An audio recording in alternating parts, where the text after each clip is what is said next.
Hi,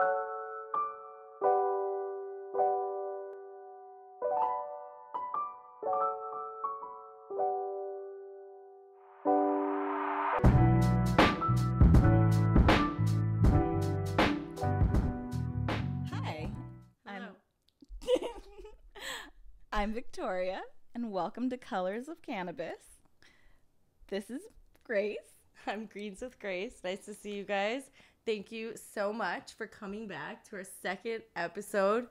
Those of you that came back, we really appreciate you. This is our holiday episode. We hope you came back. Right? We barely came back. But. Yeah.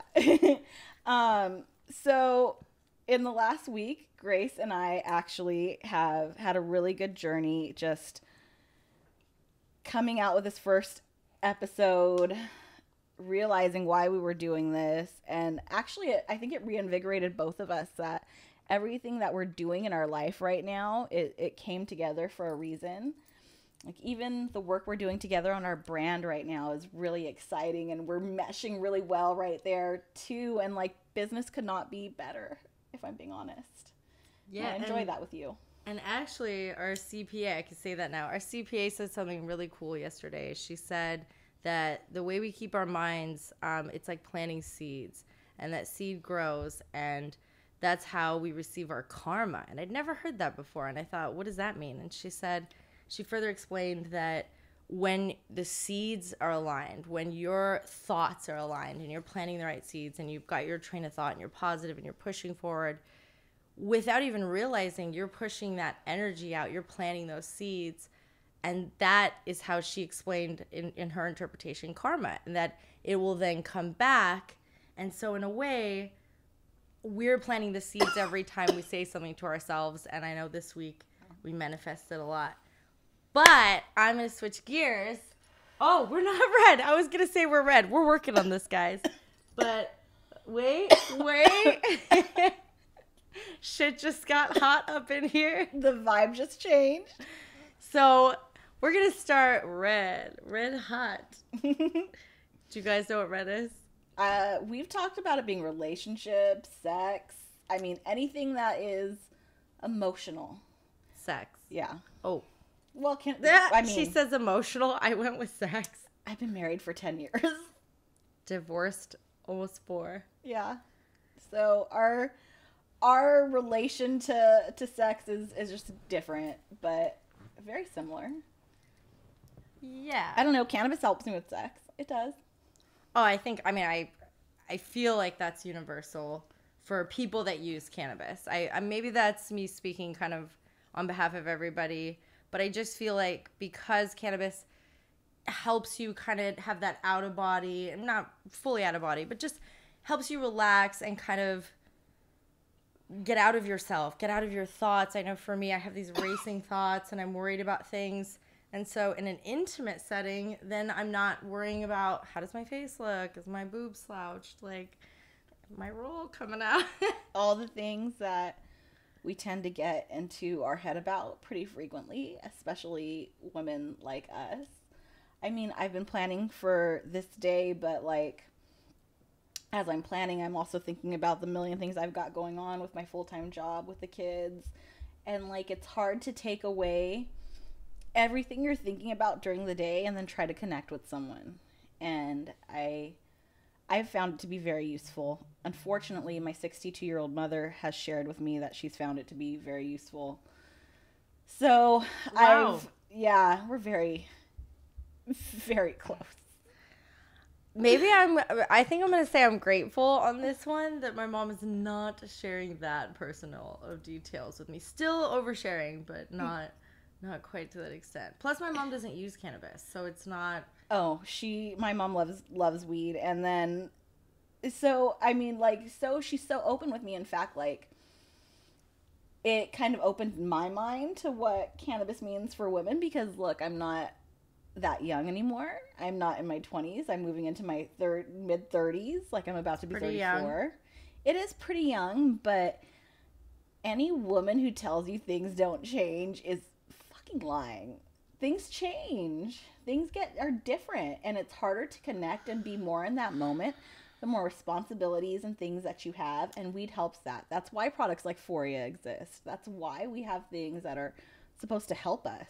Okay, for anyone who hasn't used it, I admit I also use Foria. And I did for a long time think it was a gimmick. Like, come on now, like what medicated lube? Like I felt like, are we really going there? Like, and they would give me samples and I wouldn't use it. And then actually over time, a lot of the reasons I was concerned or wouldn't use it had kind of diminished. I was gonna say, because let me ask the question: why wouldn't you use it? I was concerned about what was in it. Actually, yeah, I just felt like, you know, if I can't put it in my mouth, I can't put it in my mouth. What? They're not where I was going with that, but there's like a stigma about needing to use things like in that moment, right? Like there's a real stigma about that. Oh, I work it into it. Like, I don't know. I mean, trip it on. 10 years again, you're probably much more having much more fun than I am right now. I can't say that. You'll have to edit that out. that I'm having more fun than you are? Yeah. Sadly, I don't know if that's true. I mean, maybe. Or am I lying? I know, right? Who knows? No one knows. Right? My husband already told me, he's like, don't talk about me.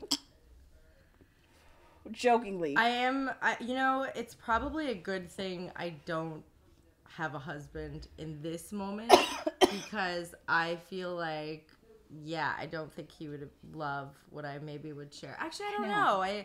I guess when I was married, we had a pretty healthy sexual life. Yeah, no, he'd hate this conversation. Right? No, okay, I think they all do. Okay. But at the same time, actually, I'm really lucky. He's been really supportive of me. Like, is really excited for me to do this. Like, I have a text message. I don't know where my phone is at, but I have a text message. I gotta smoke a bowl. I gotta rethink what we just said. Right? But I had a text message from him from earlier in the day that said, enjoy your podcast. Have fun. Be great. And, like, that felt really good. That's pretty cute. That felt really good. Okay, so moments like that, if I'm being real, all I think is, oh, yeah, I'm very single. I get it. And I think, oh my gosh, lately I see a lot of memes that are like, it'll show the meme and then the comment right away is like reminding me how single I am or single as fuck. But it's only because the pandemic. Word? Yes, because we've already, It's because the pandemic is like really highlighting certain aspects of your life. And if you're in your own bubble, like, you can't go out to eat anymore. You can't go to the bar. You can't just meet new people. And so it feels different. And so it's hard to have, you know, relationships. And like, I was really thinking about this because like, actually, show me your test results. Oh my God. And I'm like, I'm clean. And they're like, not those. Show me your COVID test results. Genuinely shocked. Genuinely shocked. That's a thing. And really? I'm not saying it's a regular thing. Okay. No, but it's a thing. I think people, you know, like you said, it is just a little bit weird. People are I shouldn't say less likely. People are more hesitant to go out and suddenly meet a stranger because we have this whole new dynamic of like, it's not just on a girl end, is he going to kill me? You know, is this, or just, not even just safety, like, how is this going to go? Is he going to be nice, polite, you know, respectful? And then, I don't know from the guy end, is she actually the girl in her picture? Yeah. I think that's their main concern. Have you ever showed up to a first date and just, like, reeked of weed or, like, got out in, like, a hot boxed car? Yeah, funny story. I walk into the bar, and you get nervous, you know? It's like a first date, so, of course, I take fat bong rips in my car. Like, it's not moving. I've now parked. But I'm parked. I take bong rips in the car, spray a little perfume, okay? And then we're off, right? And so chapstick, and I walk in the bar, and the guy turns to me and goes, I like your perfume. And I said, oh my God, thank you. Chance. Yeah. And he said, nah, it's 420 couture. And I realized, like, oh shit, like I'm that girl. I would die if I heard that line, though. That's so it was really smooth. Like it was like, hey, wanna blaze now? And then that's where the date progressed to blazing. I haven't dated in a really long time, But when I met my husband, it was all about smoking. But before him, I remember going out on dates and like I'd show up in like my car just full of smoke. I used to, I mean, never while it was moving, have a bong in the side of the door so I could hit the bong when I got to where I was going. I weirdly understand that, but go on. And because I only like smoking out of bongs like when I'm really trying to relax. And yeah, back then, and I can't believe I used to do that. What? The funnel. I love it. It's amazing. I don't know who invented this. I really don't. It was just random in a gift bag. My husband told me he got his from a smoke shop, and he doesn't remember where. But sorry. Yeah, no. But like, hot blaze in the car. You come on out. I used to get like shit talk to me a little bit. Like, oh, you smoke that much, and it was like a bad thing. And I guess, I mean, this was like 2010. So maybe it wasn't like 2008, 9, and 10. And like I was with a different crowd of people. Like, yeah. So I remember it being such a negative thing that I smoked so much weed. Like I got looked at like I was just a stoner. See, that was like one. That was like one aspect. I think we touched on it last time, which was like at home you kind of had this freedom and you were able to do it, and then it's interesting to hear that for you it was more when you were out and about that like you felt like you needed to hide it. That was my one freedom, was like, I guess my friends and my group, most of them either smoked or had like they like to drink, and so they didn't care that I was smoking. And I don't know. To be honest, I was a little much. Who rolls with a bong in their car? Like that's a lot. Okay, I mean, in the purse. There's got to be one in the trunk just for emergencies. Yeah, not anymore. Now I just do pre-rolls. But you're a mom. It's different. But the kids don't even travel in my car. They travel in the nanny's car. Stop. I saw that look. Yeah. You know what? No, I take that look back because you work your freaking ass off and you earned it and you deserve it. And all of us would have multiple... Shoot, I'll have a nanny. I mean, I could totally use one just for day to day. I think it's an assistant is what we call it. It's a family assistant. Family manager. A family manager. When you talk about like having sex too, like honestly, that helps, right? Like if you don't have to take care of a kid when they wake up once you're married, and like your kid's crying at 3:00 in the morning, and you know, okay, the nanny's got him. Whatever. It makes it easier to have those kinds of moments. Okay, but that's a luxury for sure. It's definitely a luxury. I'm very blessed. But I do work really hard, and I own multiple businesses with my husband. No, good for you. But I'm going to switch gears because I don't know why. Maybe I'm just a perv, but my brain went somewhere else, and it made me remember. I'm like, where did your brain go? Where are you? No, I want to know. No, you first. Orgasms. Oh. Yeah. So, I don't know why I'm laughing. So I thought to myself, and I'm being really serious. Yeah. You know, I'm over 30, so at this point, like, I can achieve an orgasm. Like, I think most women can kind of, we know how to do it ourselves. You guys help, but, like, we can do this. But the multiple orgasm, to me, was this, like, the mythical, elusive like, a unicorn. Monster. Like, does it exist? Does it not exist? And I really in my heart believe that through cannabis, all things are possible, but through cannabis, I was able to relax enough to be so focused with my partner, not just like in my partner, like with my partner on such another elevated, if you will, level. And then for the first time, the magic happened. And I really, in my heart, believe cannabis is the reason that I was able to achieve a multiple orgasm. It probably was. And you'll never know. But there are studies like... I'd like to see studies. There literally has recently been a study where... And I love that I kind of know this off the top of my head, but like they sampled like 452 women that came into retail dispensaries. Okay. And they did a female sexual index survey. God, I love the shit we learned from Victoria. And So 452 women, I'm with you.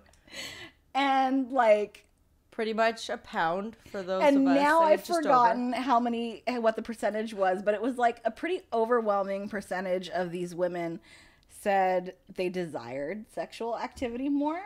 They were, when they use cannabis. yeah, like they were more open to the possibilities of it happening. Again, it's not a gateway, guys, okay? But it blew my mind. Like, But if we already want it, it helps. Right.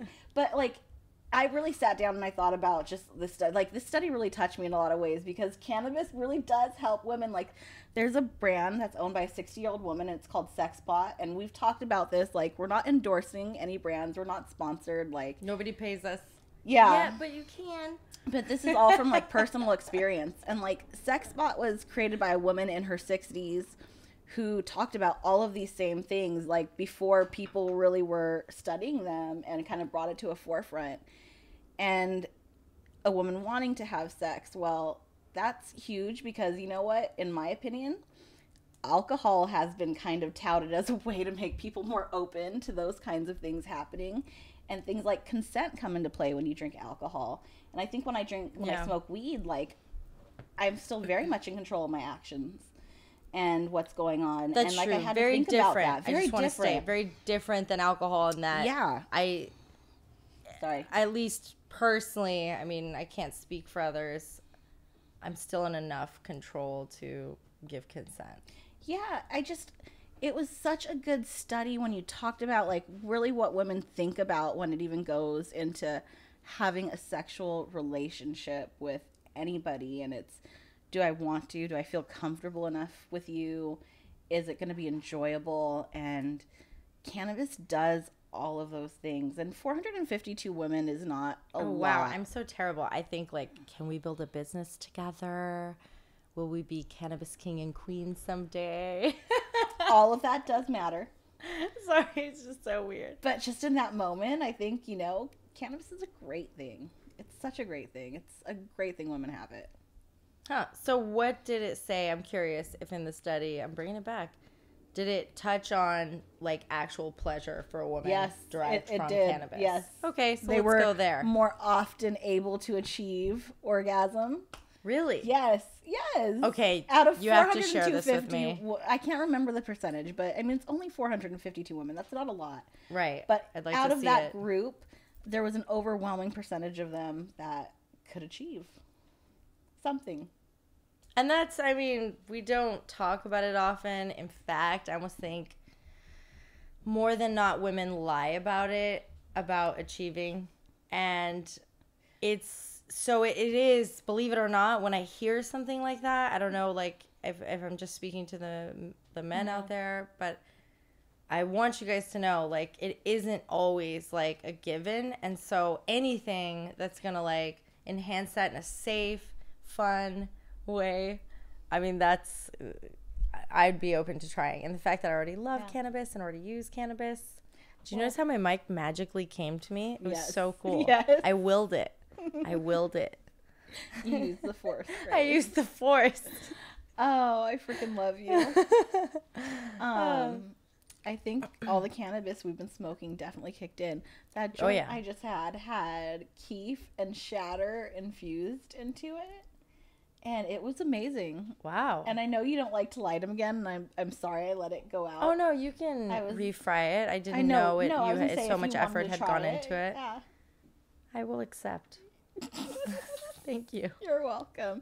But it was really, really good.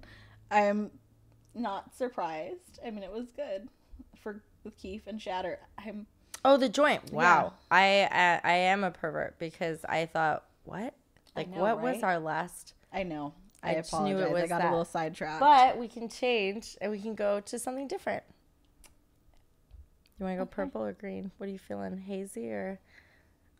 I'll let you choose. Let's go hazy. Okay. What's hazy? Hazy is a really, really awesome team of people. And sorry, I had to.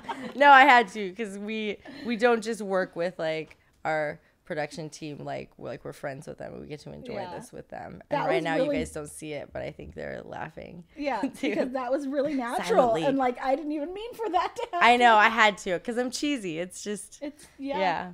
So I had to throw that plug in because we love Hazy.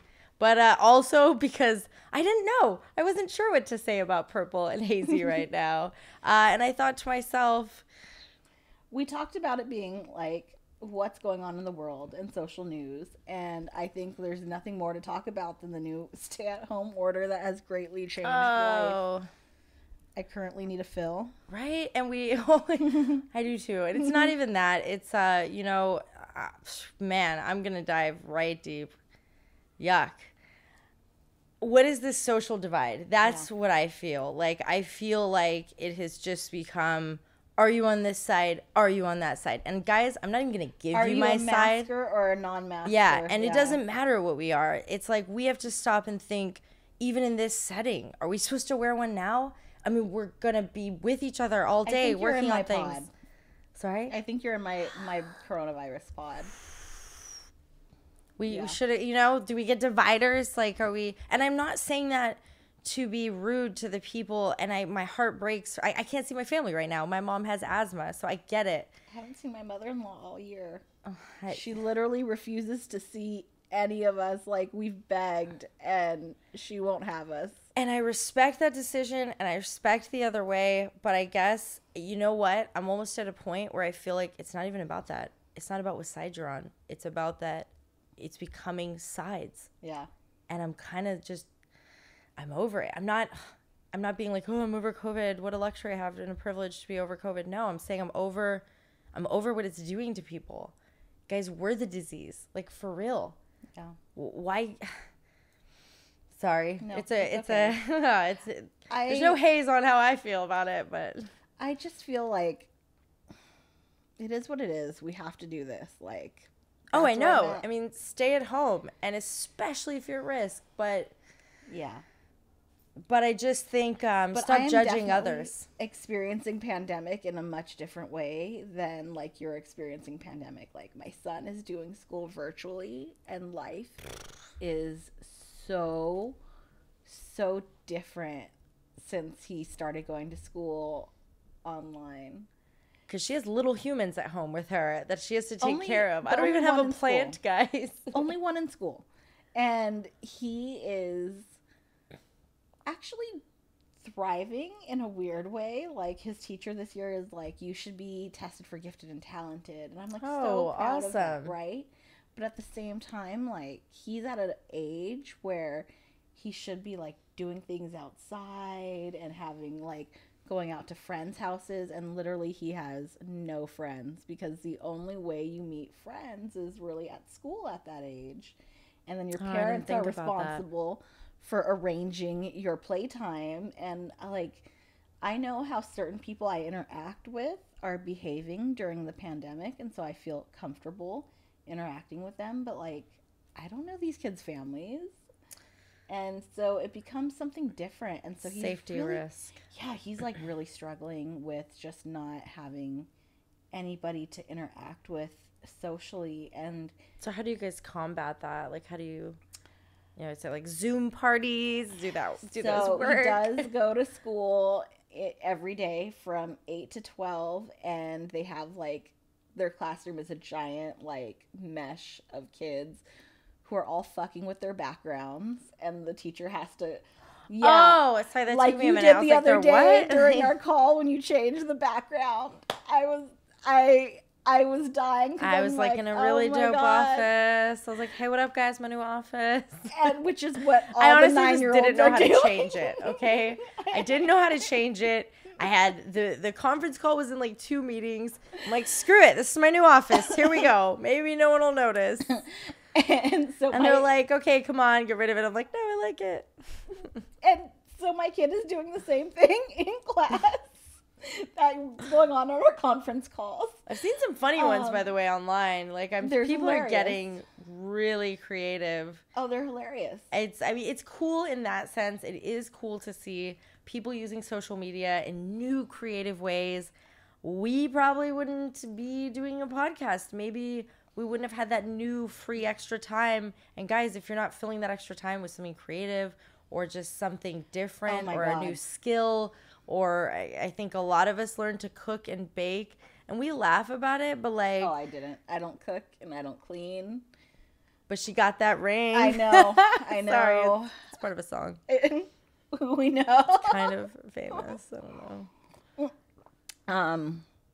I work so much. Like, if a little bit relationship, like I work a lot, like to the point where I have to coordinate my time. It's okay. The haze went red. Everybody, including my kids, and that's a relationship, right? That I have to maintain. Oh. And so, like, I do have my life set up a certain way. So, like, you asked, like, how do I combat everything that's going on in this pandemic for him? Well, between my work schedule and what I do, like, I live a mile from my mom and my dad. And that's really important to me, that I'm really close to my family, and that my kids have that really special interaction with my mom and dad. Like, my son has a room at their house. Oh, that's cute. Yeah, my dad just built him like a giant train table, and they're building like a town of trains. And I didn't realize I actually did have that at my grandma's, my dad's mom. I had my own room. And by the way, and I'm gonna keep it purple, so I'm gonna jump out of relationships and back into COVID and how that affects. And a lot of us don't have that. I mean, if I were living back home with my family, I think, geez, she's right. Like, everybody has like spare rooms and this and that. Although my family's taking it pretty serious and separating. But I have a 1-bedroom apartment. You have a house. You have your mom lives up the mile.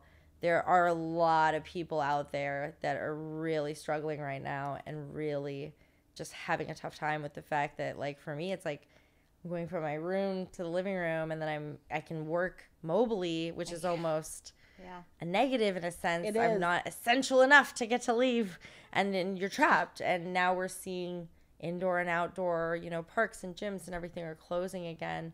And again, I'm not going to say my opinion on whether they should or shouldn't, but at the end of the day, how that's affecting our society, I feel, and again, going back to us being the virus and how it's affecting the number of people, and we all know this, and we say it, and we know it, and we hear it, but do we get it? The number of people committing suicide is higher than the number of people that are actually dying from COVID. Yeah. What's going on? Like, yeah, it really is. I just feel like, where is the outrage for that? Where are the protests for that, guys? And I'm not saying one is greater than the other. I'm saying... But if you think about it, more states this year legalized cannabis in some form than any other, right? Like, people realize that cannabis has a benefit, like, to their mental health, and that's why you see more change. Ooh, like, I like that. I mean, we can talk about people being over-criminalized racism, but... Well, we had a big win. Oh, man, I don't want to butcher it. We had a big win 2 days ago, and in fact, don't feel versed enough to speak on it, but... I can't remember his name, but the longest-serving cannabis prisoner from Florida. I know that's what you're talking about. Yeah, and I thought, oh, shoot, I wish, man, next time I will write that ahead of time and really have that down, but it was... To see people released for something that we are literally enjoying on the show, laughing about, having a good time. And I'm not trying to make it too serious, but it is serious. There are people right now sitting in jail. Something is wrong with that, especially when now the people that put them in jail are profiting off it. And yet our biggest social dilemma right now is COVID. So I'm not COVID callous. I just want people to open their eyes, because right now we have the downtime to look around and see what's happening for the first time, maybe in a long time, to take a break and be able to watch the news and see, and not just the news they're feeding us, but almost the over what's the like the surplus Yeah. of information that's coming into a point where we just don't even know what is real, what is not, how come things are fact checked, how come they're not. I guess that's where I become really, really judgmental and cynical. And I have the last like 4 years, because it's actually pretty easy to verify real information. And there's sources outside of Fox News, outside of Huffington Post, outside of all of those places that you can verify like facts, right? Like, this is what's written in this bill. This is what it says. Maybe we'll come back even on the next episode and just bring that in. I would love to hear, I mean, any resources that you have for what I call, I guess, outside the box news, because I don't want to get my news from somebody that is sponsored, right? From somebody that has lobbyists outside their door. Yeah. That's not news. It's getting one person's opinion. I used to laugh at people who watch C-SPAN. That's like the most real news there is. Really? Like, I don't think I've ever watched C-SPAN. Is that rude? Who maybe does? I probably have, and I just who notice. does, right? But like, if you're looking for real information, like, that's just an example of it being out there and available for you to verify.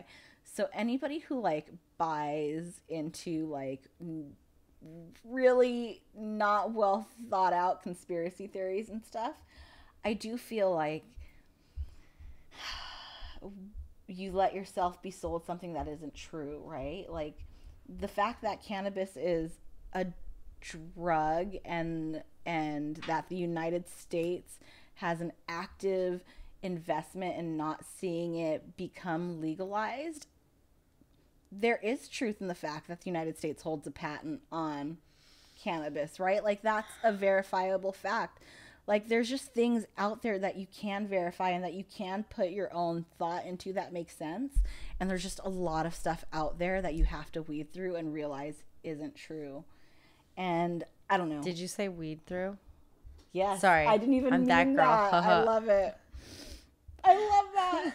But there's just a lot of stuff out there that you have to know how to the weeds. Differentiate between.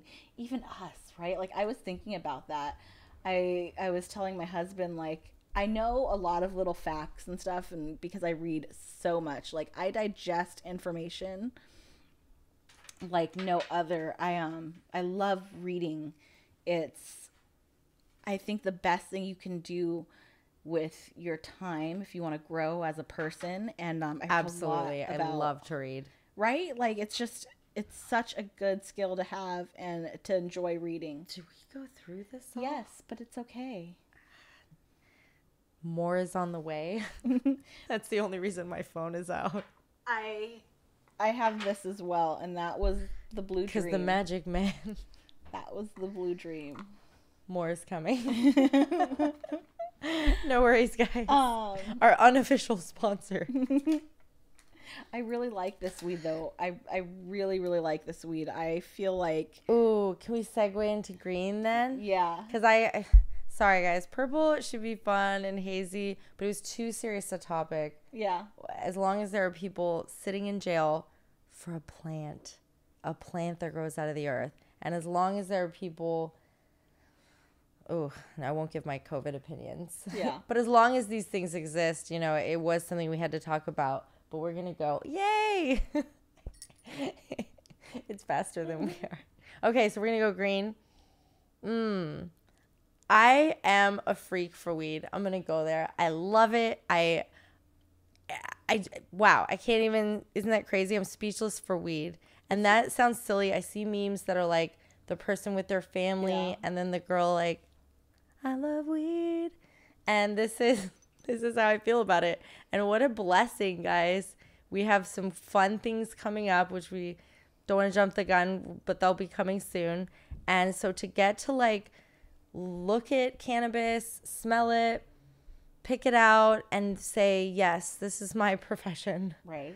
What a dream. And it just, green today is like, for real, follow your dreams, because I'll tell you right now, nobody thought that I should go into cannabis. Not one friend, not one family member, oh gosh, they were quite the opposite. And sometimes you have to follow your gut, because if you're not happy in what you're doing, then what are you doing? Are you living to work? Are you working to live?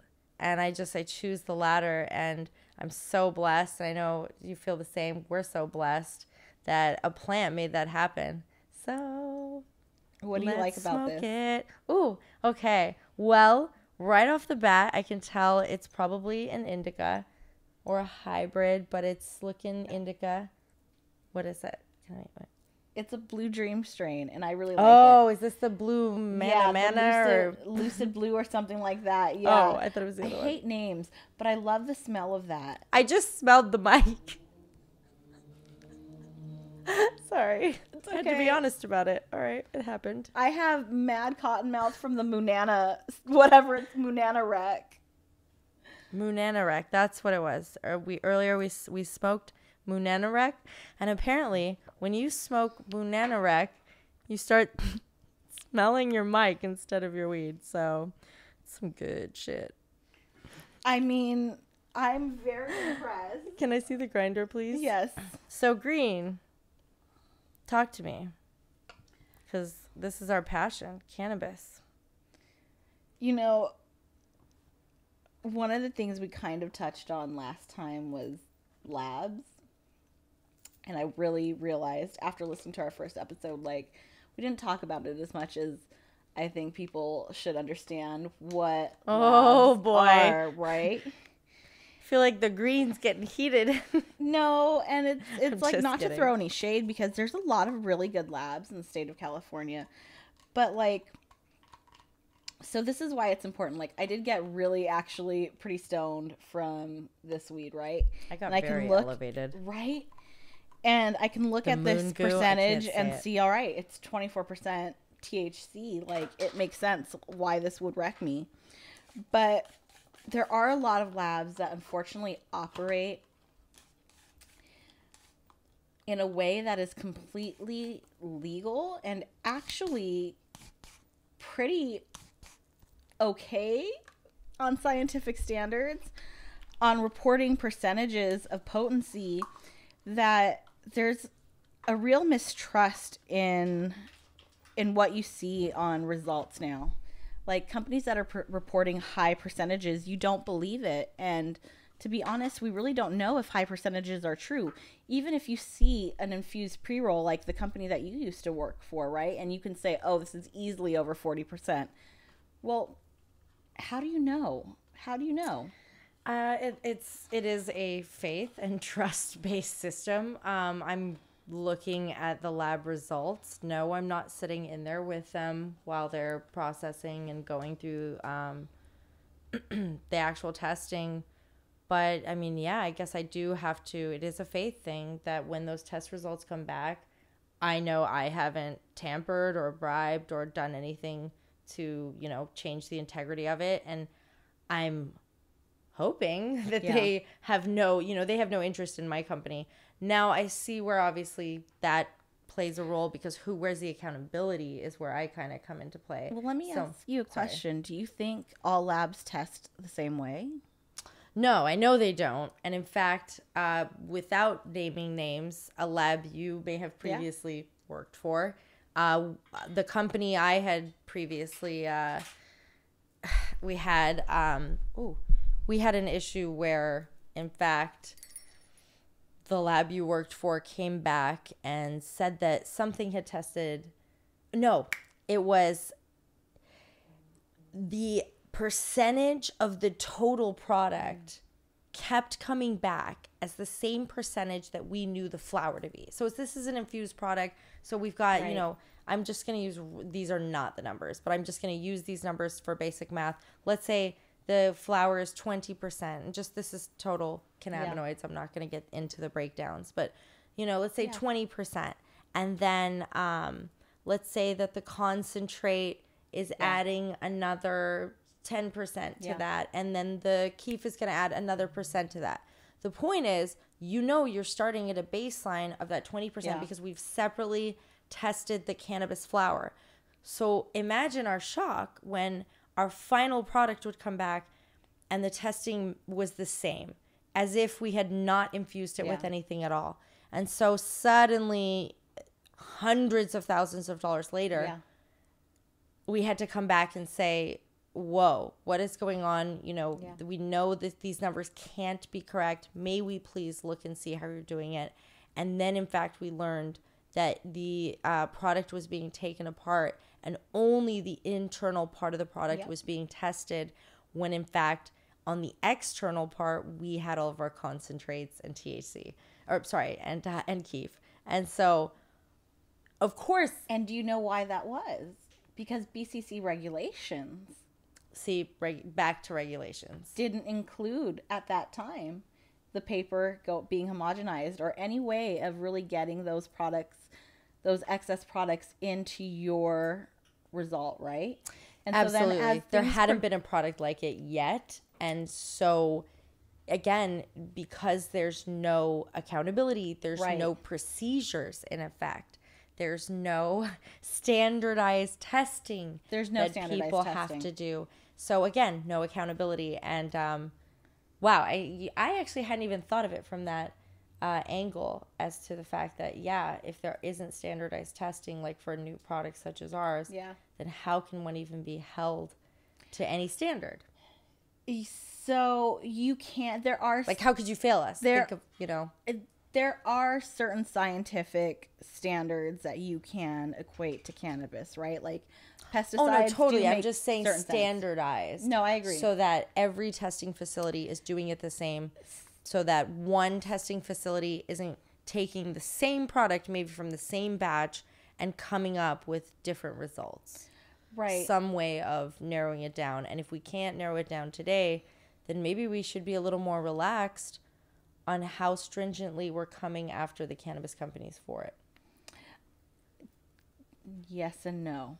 Oh, okay. Yes and no. I do think for things like pesticides, residual solvents, we have really, really... And I don't know the back end reliable ways to detect the presence of those things in cannabis, right? Like, we have reliable methods, and all the good labs use those reliable methods. And even if they've chosen something that is outside of what people would normally use, and I will explain the back end of this because it does matter if you ever choose to order testing. Like, you for have pesticides, weed on your boob. Thank you. You're welcome. For pesticides, there are two main ways that labs choose to test, and one of them is a really traditional way of testing for pesticides, and it's used in agriculture, and it's two different machines. And then another way is something that's called APCI, and it's this really like novel way of testing for pesticides, and it's supposed to be better for testing for pesticides, specifically in cannabis, and it's way beyond my level of comprehension for math. Like, it has something to do with like time of flight equations, which I could never ever in my mind do, but I know enough to I went on a time of flight. Right? But I know enough to know that the people who have discovered this know more than me, and they can explain why this is better to test for cannabis or test for pesticides in cannabis. And so when you look at the way that we look at pesticides and certain things, they're very standard, but like potency is much different. And that's a thing that definitely requires some standardization. We look at it so differently from lab to lab to lab, and you see these varying results. I was really thinking about it from that standpoint because, like you said, I mean, I've had, same products tested at multiple facilities, and there were some things that no way around it were on point, were the same, which made me feel so like good about the results. Infused pre-rolls, like there's different ways that companies test them, and sometimes they're that was a them. new one. Nobody really had a way, and that's why I think we're having a lot of these issues with not just the infused pre-rolls, but as we are developing new products. How do you test a cannabis infused inhaler? I was literally thinking of the inhaler. That's funny you said that. How do you test that?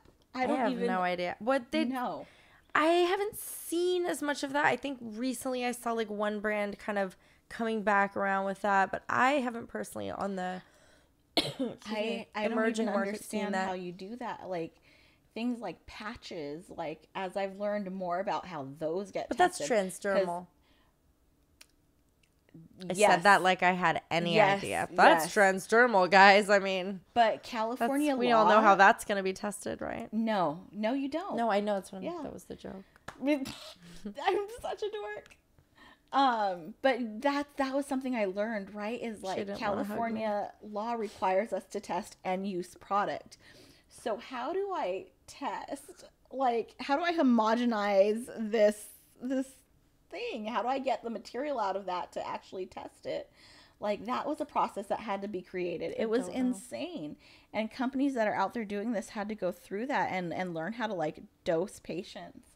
But things do vary so much from lab to lab that it's really hard for a company to have you become almost monopolized by your choice of lab because there are only one or two good labs in the state, right? Like you have nowhere else to go if you want to do it right. I mean, you say right, but for most of us, I'm going to go as far as to say even most of our audience, because it's a very niche market. I am in cannabis, and a lot of that is not new to me, but just a lot of, like, I'm still learning new things when I talk to you because I'm not in the compliance side of things. But it is the most important part of anything that anyone in cannabis that's selling or touching a product in any way is doing. It's your price of your product, unfortunately, depends on your test results. And that's unfair, right? Because that gives labs even an unfair incentive to be like, you want to test higher? Send me more of your testing. Okay. And I'm not saying that happens. I was just going to say, that's alleged. I was going to say, I'm not saying that happens, but like it is an incentive, especially if you look at the list right now. Don't tell them how to do it. There's only 31 licensed labs in the state of California serving how many distribution licenses? Thousands of distribution licenses. Guys, many years ago, I said to someone, should start a lab. So how I came to be in cannabis testing, because as you know, I used to light buildings on fire for a living. Like, oh yeah, that's the kind of compliance that I came from is I went to a lab every single day. Yeah. Wow.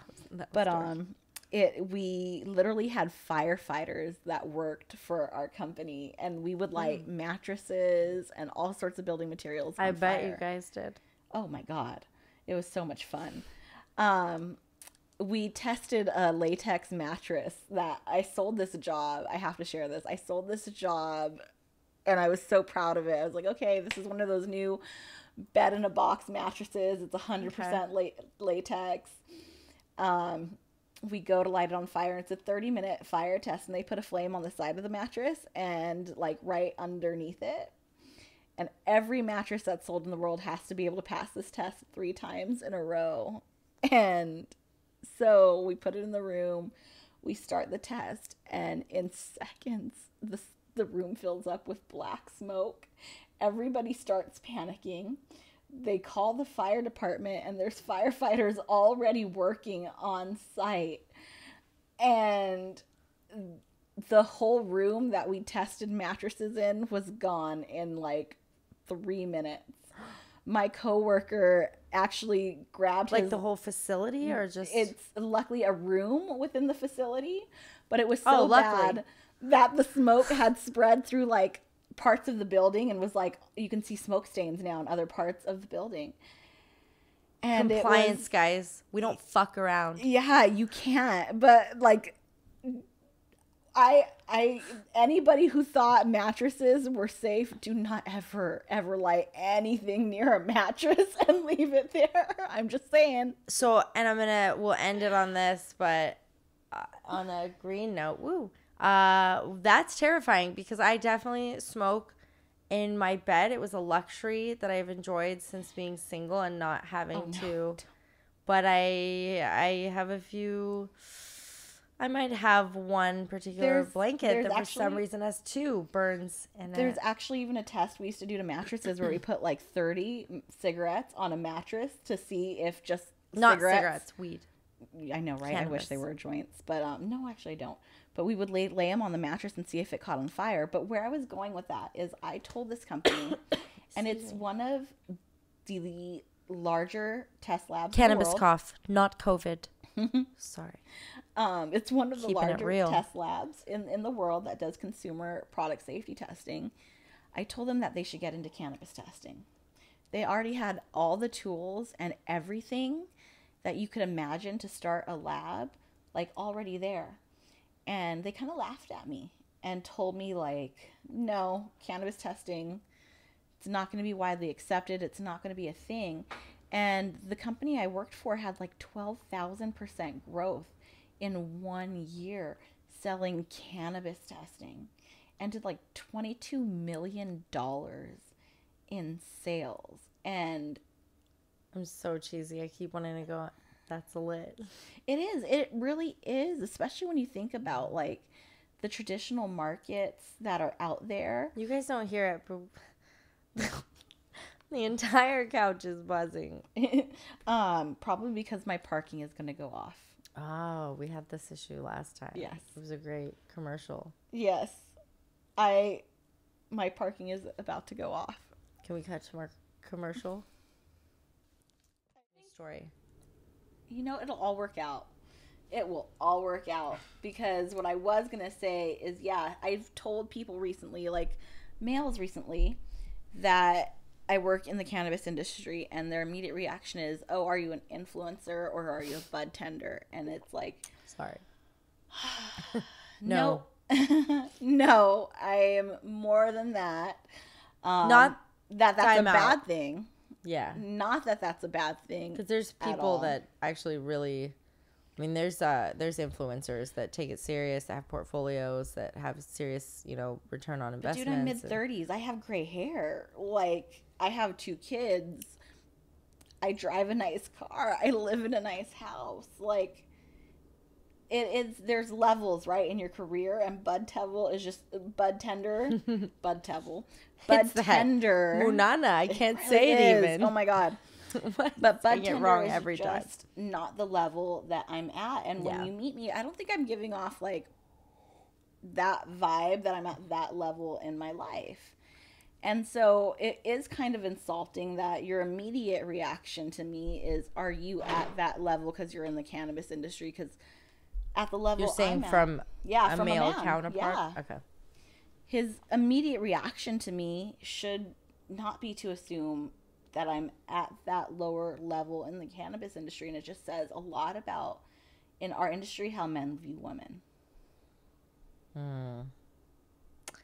Yeah, I mean, I think, I don't remember if we touched on this last time, but I had an experience where I walked into a dispensary, and in Arabic, actually, the guy sitting at the front door, who was actually, in fact, one of the owners of this particular dispensary, and he, in Arabic, said, oh, gee, they sent a pretty face to sell us something. And thank you. But how rude. I mean, for real, you don't know who I am. You don't know if I own, represent the company, and you don't know if my native tongue happens to be Arabic. Yeah. So, of course, I responded to him in Arabic. I actually let it go for a minute, but then I eventually responded to him in Arabic with, essentially, when I do send somebody in, I hope that you will, not treat the employee, whether it be male or female, with the same disrespect that you just showed me. I think I'm your next meeting. Yeah. So, you never know. And it is unfortunate that like we all have these stories. I know. And stories on a level that you realize it's not just cannabis, though. It's just an ingrained like thought process of what's going on. And it's not even just the U.S. In fact, I struggle with, like, in the US, are we actually one of the more relaxed nations in that? And, because I'm Middle Eastern, Yeah. it's, I can't even compare. It's so much more relaxed over here. We have so I many feel more like rights. there's countries that are like way more like, I mean, Germany's had a freaking female equivalent to a president for some time. I mean, look at Margaret Thatcher, like leading the British. I feel like other countries view women a lot differently than we do here in the US. And it's really weird. It's a really weird dynamic. And I didn't realize how ingrained it was even in me to look at things like, oh, I shouldn't ask for it. And I talked about this last time. But like asking just for what you're worth is a new concept to a lot of people, and like people of color, not just women. Like this is a new concept of asking for what you're worth and being equal as an employee. That is very true. And actually even more so I find within the cannabis space. Yeah. It's still so new. It's such an emerging market. Like, people don't know how to say, yes, I'm worth six figures.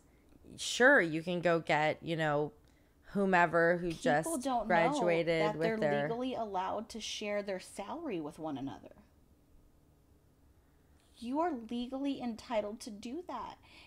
and entitled not to, and which entitled personally not to. I But why is that important? Because you know what? You've got to know if every guy is getting paid more than you. You've got to know if every white person is getting paid more than you. You've got to know if every person of a certain group is getting paid more than you. Like, that's why, like, transparency laws are important.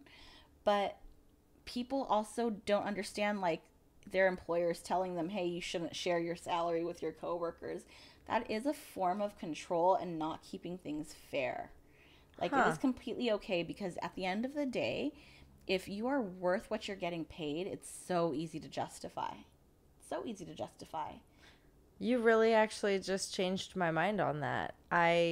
Even at the start of the conversation, I really pulled back from like cutting you off. And as your argument progressed, I thought she's right. Like, I really had never thought from that perspective, and that it does keep accountability, keeps fairness, and yeah, maybe we should have the right to know. And we do, and we've had this right for so long. No, I just mean, like, I guess from that perspective, I had been almost maybe brainwashed into really believing that. Like, I did always think it's not polite to share your.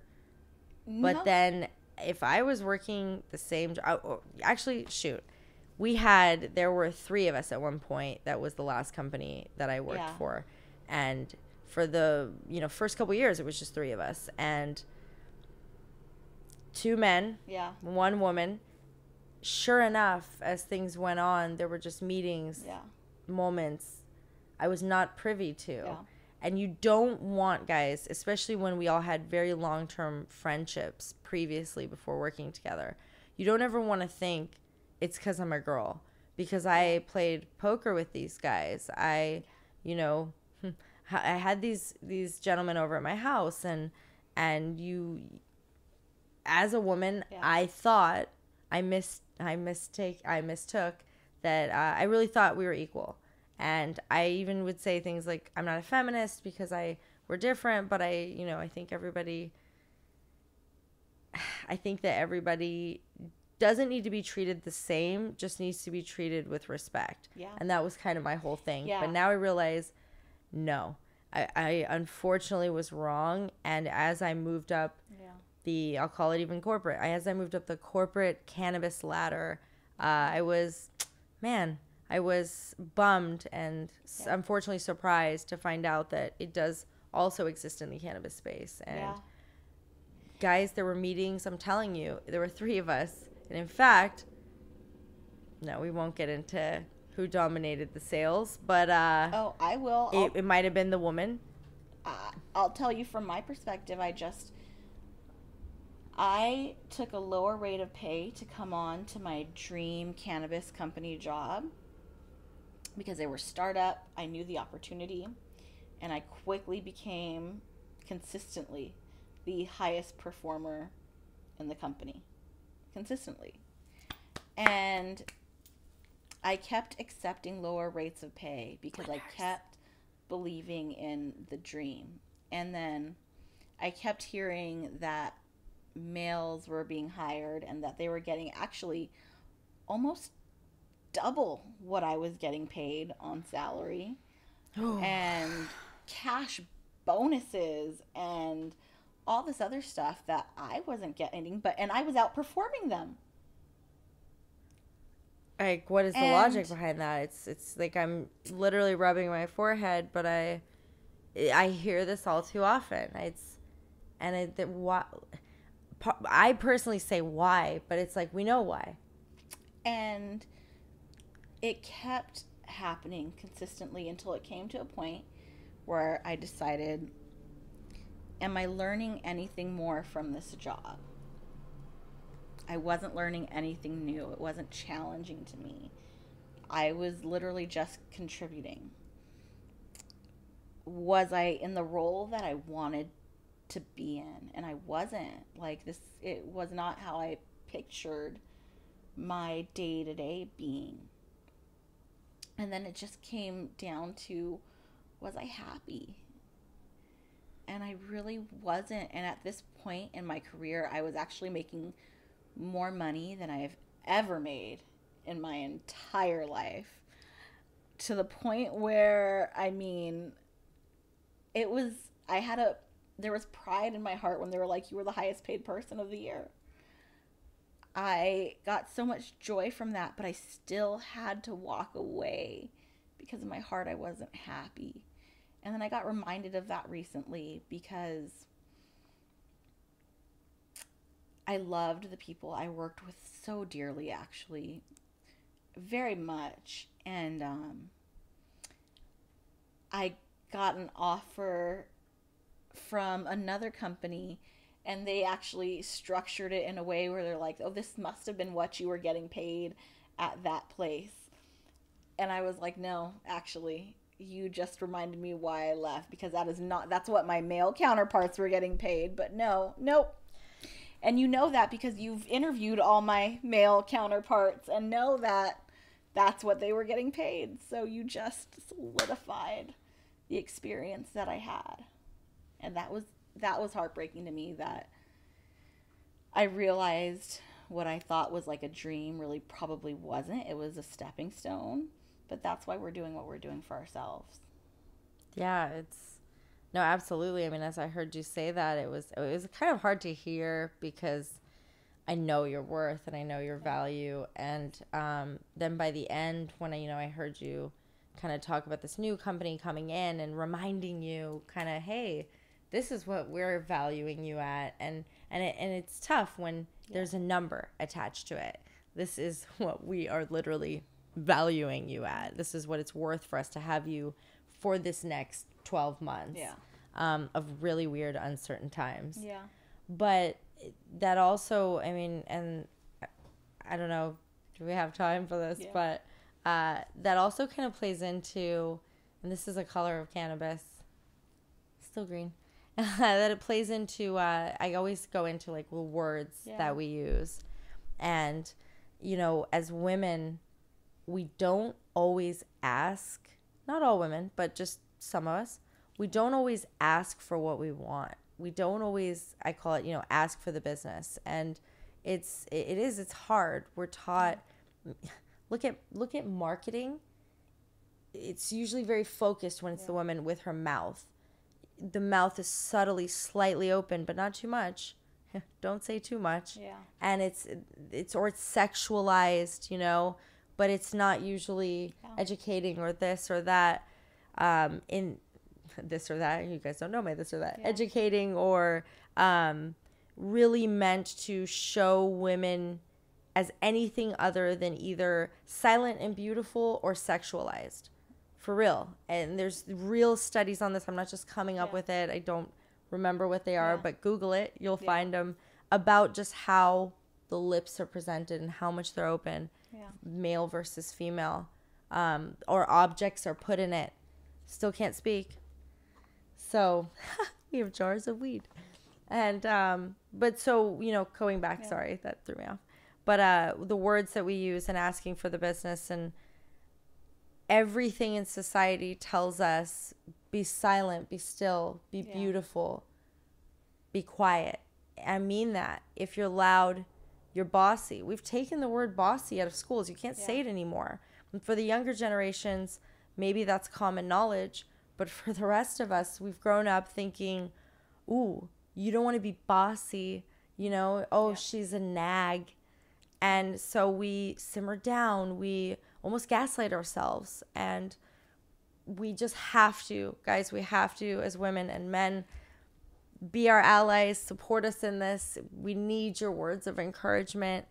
We really do. It takes everybody to break this. And this is just funny, but I always loved bossy women, and Cruella de Vil was my favorite character because she was such a boss. She was a boss. She ran a company. Evil boss. Yes. But an evil genius. I know. No, so I just had to end on that because, I did. Yeah, so you know I what? Like bossy women. Be a boss. Be heard. Be loud. Be elevated. Just be yourself. Well, I think that's a good way to end it. So thanks for joining us. Thank you so much. We hope you'll come back next week. Stay elevated.